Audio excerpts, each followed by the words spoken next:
Around 15,000 to 20,000 years ago, an explosive eruption of old Mount Fuji caused water to flow into deep depressions, forming four lakes: Senoumi, Utsu, Kawaguchi, and Akemi.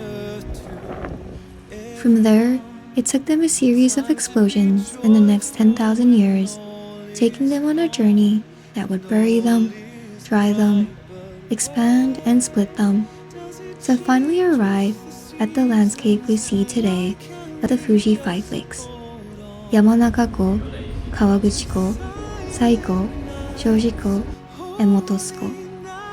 And we're going to explore all of them, starting from Yamanakako, the closest lake from Mount Fuji, to the furthest, Motosuko, and admire the breathtaking beauty surrounding all our five forceful warriors.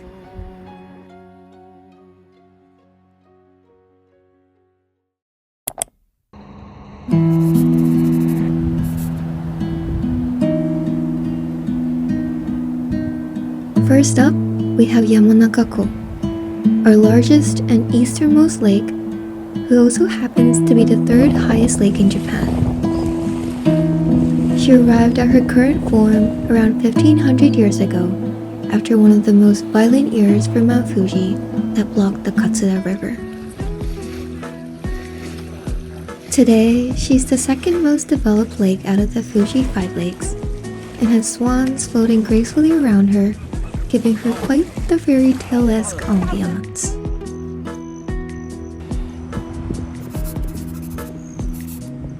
Before exploring the angles and dimensions of planet Earth, we must fuel ourselves with calories. So let's have some ham and cheese pancakes and caramel coffee at a new cafe in this area called Jura Noire. I hope that's how it's pronounced.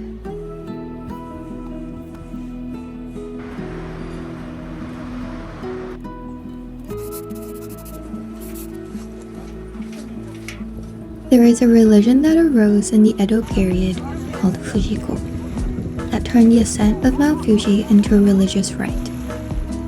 And for this religion, Yamanakako was one of the 8 lakes mentioned as places for religious pilgrimage, along with its neighbor, Kawaguchiko.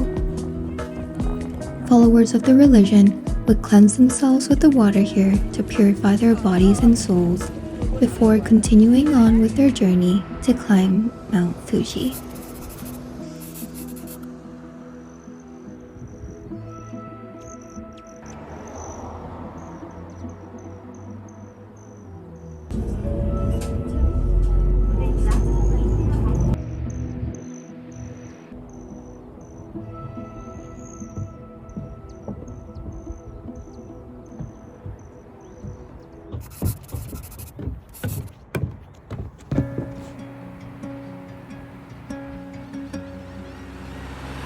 An hour later, we were able to get on the right bus heading to Hirano Beach, a shore where we can watch the sunset over a view of the lake with Mount Fuji right behind it.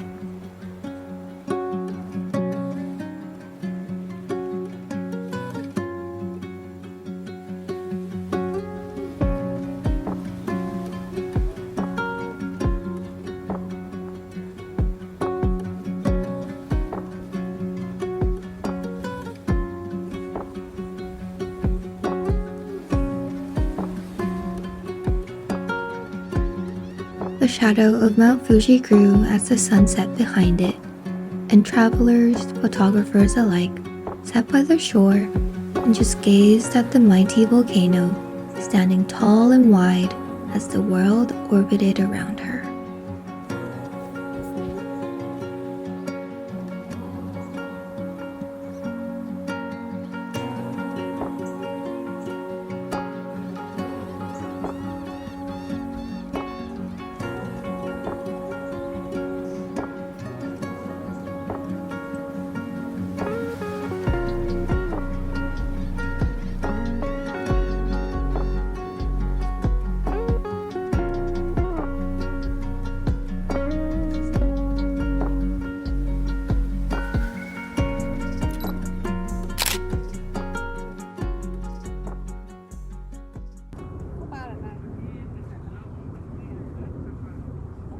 And then it was time to head over for dinner at a hoto restaurant called Kosaku for some warm, soupy hoto to wrap up a cold but relaxing day.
We're starting our day off today at Oshino Hakkai, a town created around the 8 ponds that sprung out of dried up land that was once a lake called Lake Oshino.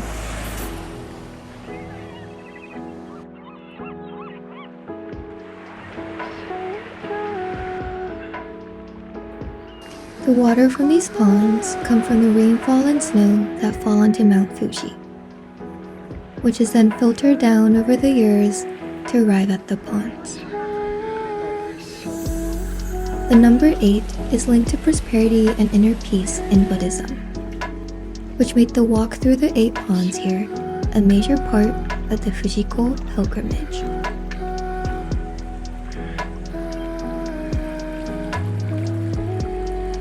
Despite the touristy atmosphere, this small village has around 9,700 residents living in the area who use to spring water from these ponds in their daily lives.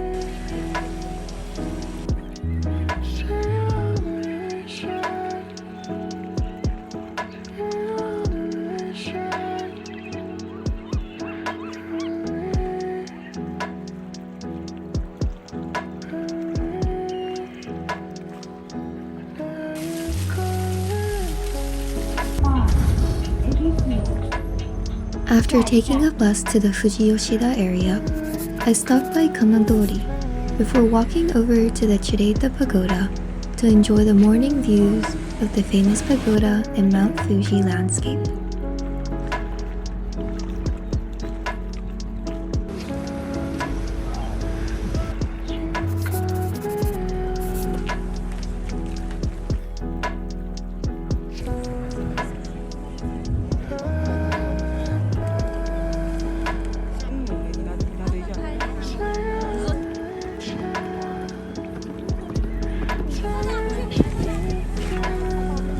And then walked another 55 minutes to Kawaguchiko to spend the rest of the day there.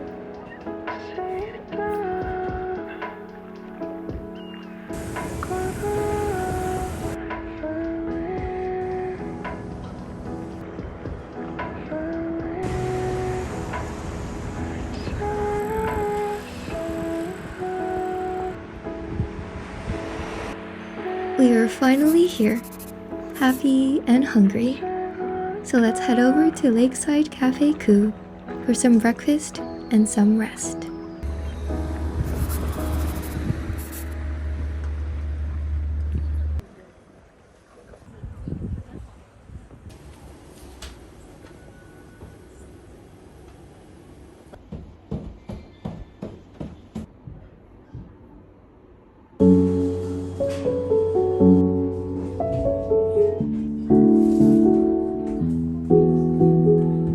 Kawaguchiko somehow felt warmer compared to Yamanakako, with hints of fall still present with its orange leaves and mountains. So we decided to stop by the many parks in this area, despite it not being the optimal time to view its fall foliage, starting with Oike Park.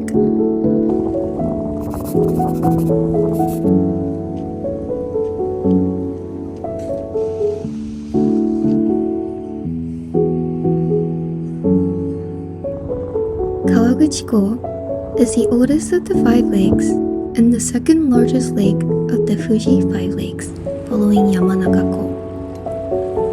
During the Edo period, it thrived as an agricultural region as the land was enriched by volcanic ashes, and it wasn't until the early 20th century that Kawaguchiko developed into the tourist destination it is today.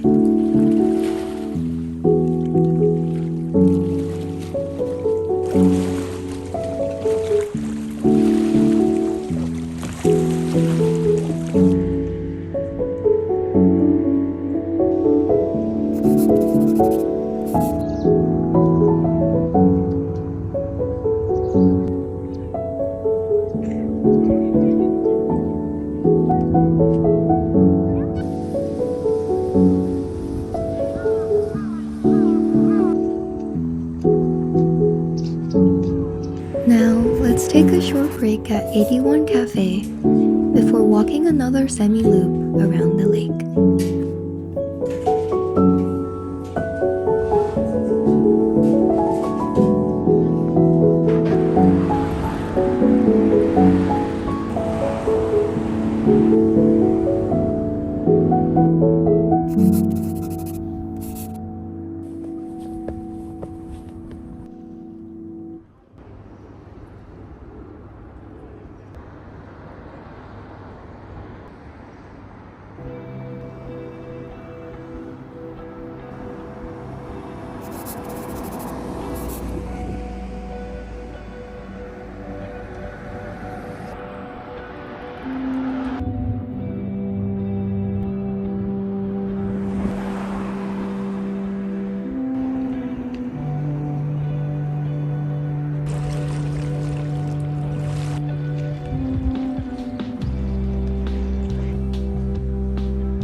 On our way back to the hotel in Yamanakako, we stopped by the Chureito Pagoda and Oshino Hakkai again to enjoy its evening and night views in a completely different light.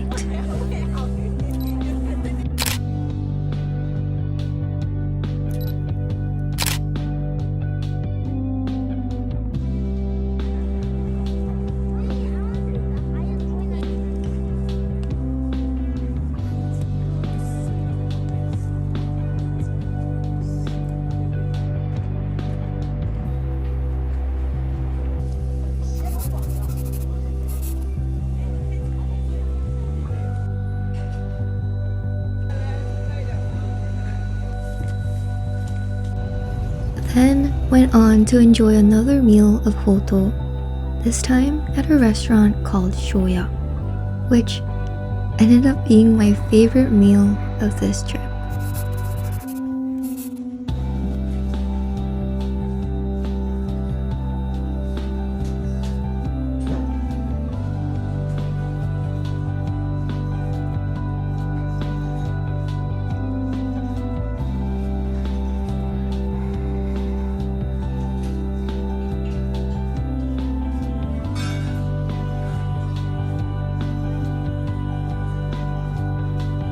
Then, I walked back to the hotel along the lake, admiring all the stars up in the sky. An activity I miss so much looking back now.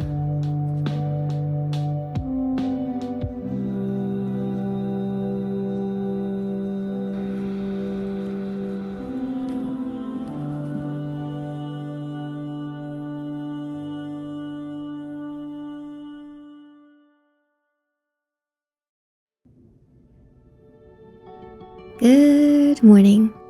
Today we're heading off to Lake Sai, our 4th biggest lake of the Fuji 5 lakes. The Fuji 5 lakes we're yet to visit, Lake Shoji, Lake Motosu, and Lake Sai, are all located around the Aokigahara forest, and were all once a part of a lake called Lake Seno, which was split into the 3 lakes from lava that flowed through the Aokigahara forest from Mount Fuji. Due to the flow of lava, the area around the Aokigahara forest also boasts more than 100 caves that formed as the lava from Mount Fuji cooled and created a tunnel for the remaining lava to go through.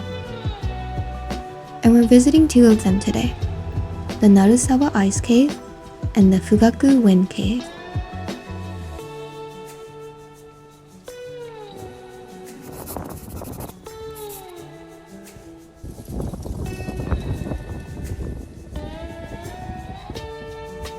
There's two buses that come every hour, and the first bus is from the first bus comes at 9:20, and the last bus arrives here at 5:20.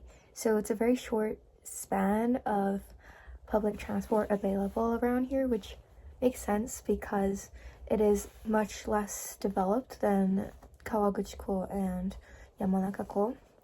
Less people, less cars, just much more quiet and peaceful.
After exploring the caves, we headed over to Saiko Iyashi no Sato Nenba, a small town created in hopes of reviving the scenery of a place that was once called the most beautiful village in Japan, called Nenba. The village of Nenba was unfortunately destroyed by a typhoon in 1966 as the mountainside collapsed and swept the village down with it, causing 37 of 41 houses there to be destroyed and changed the community's lives forever. Today, the Kabuto-zukuri houses have been rebuilt in their original forms and are now inhabited by shops and restaurants where you can learn crafts, eat, and buy local goods at.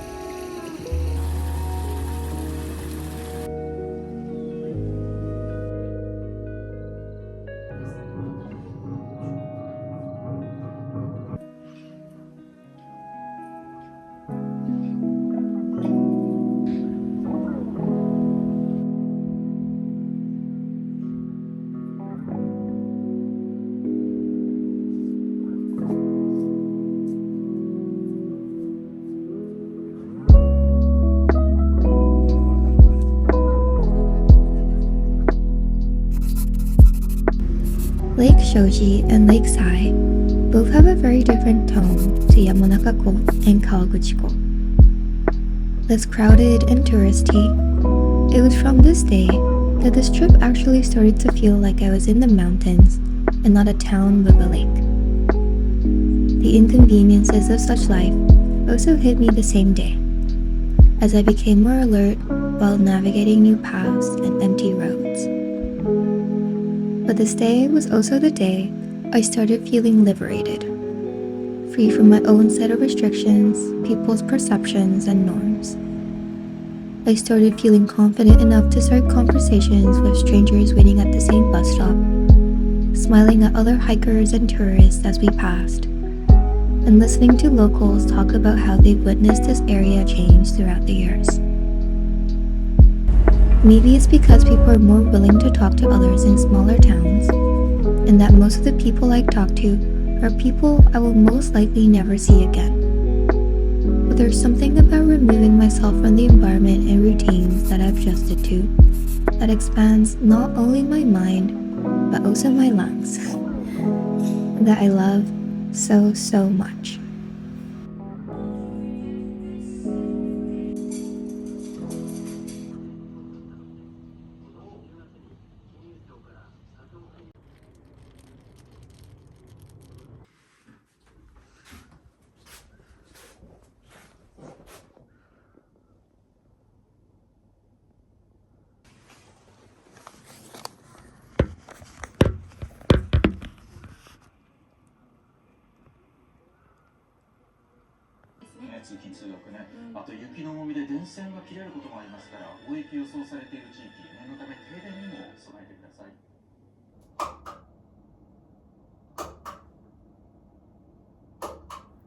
And we woke up to a layer of powdery white snow sprinkled all over town.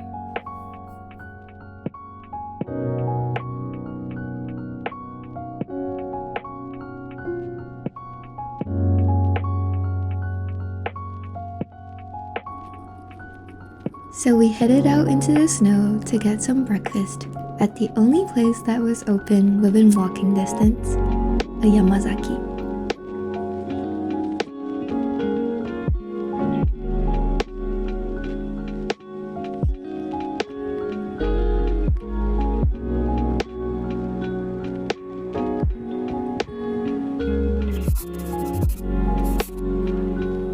Where we got a microwavable cheeseburger and strawberry milk and just sat there by Lake Shoji to enjoy them.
Last, but definitely not least, we are at Lake Motosu, the 9th deepest lake in Japan. Due to its depth, it is the one lake amongst the Fuji 5 lakes that doesn't freeze during winter. And is also where the photographer Koyo Kada took the famous Mount Fuji picture on the old 1,000 yen bill.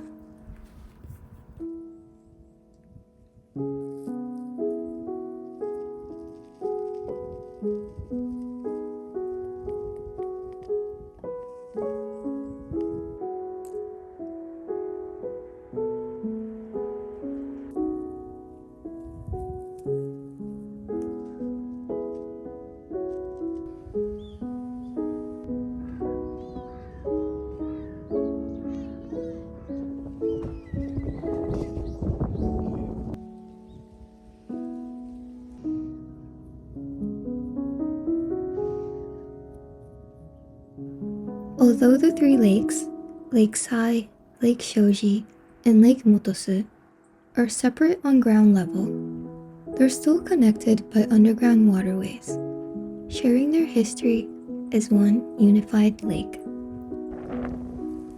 Today, Lake Motosu is the least developed lake of the Fuji Five Lakes. And although there are buses that take you to the lake, there are no public transportations that take you around the lake. And throughout my time here, I don't think I saw anyone else walking around. They were all here by car and were driving to the viewpoints and trails.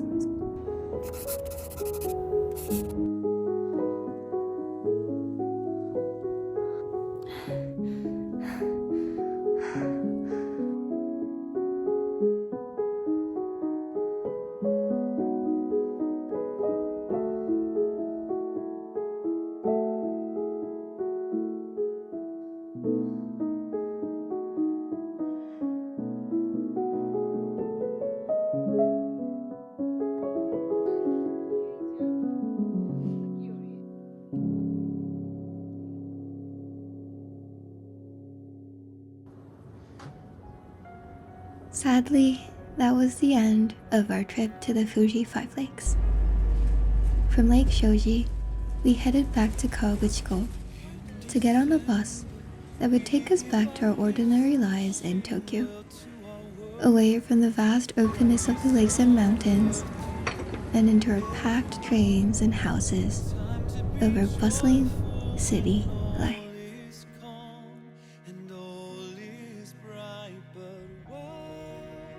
Does it change with the seasons, and why can't we just hold on to silence?